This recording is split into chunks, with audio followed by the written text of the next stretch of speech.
them që ka, dhe kjo është shenjë pozitive, sepse Partia Socialiste po shkon drejt atrofizimit, u bë si një ndërmarrje private, po t'i veni ju që pjesën kryesore menaxhuese të gjithë Shqipërisë, aja ka besu njerëzve që i ka pas në stafet e tij në Bashkinë e Tiranës, ato, domethënë, ministrat, qeveria e tjerë po largon sa më shumë nga politika dhe bën sa më shumë teknik, që një farë mënyrë ajo ideologjia e majt pothuajse po asfiksohet brenda PS-s, që një farë lëvizje kundra kësaj lloj ide është edhe kjo që bën braçe praktikisht. Unë mendoj që ishte bën Partia Socialiste, por shumë e vështirë është sepse ky ka bazash parlamenti. Të gjithë njerëzit që ka aty në parlament i ka emëruar vetë, siç u thash, nuk kanë në ideologji të majt, po janë basa e janë kamikaz të tij, vështirë është që ti çarta ata.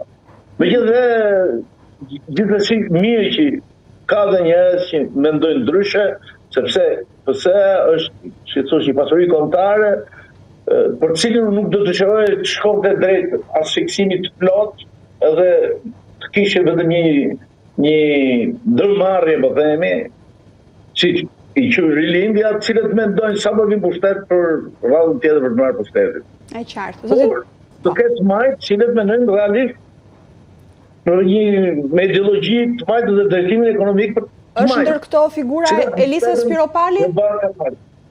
Është ndër këto figura që thatë Elisa Spiropali bën pjesë tek ata?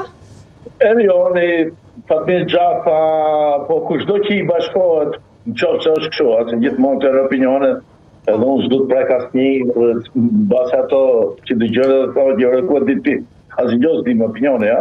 Po.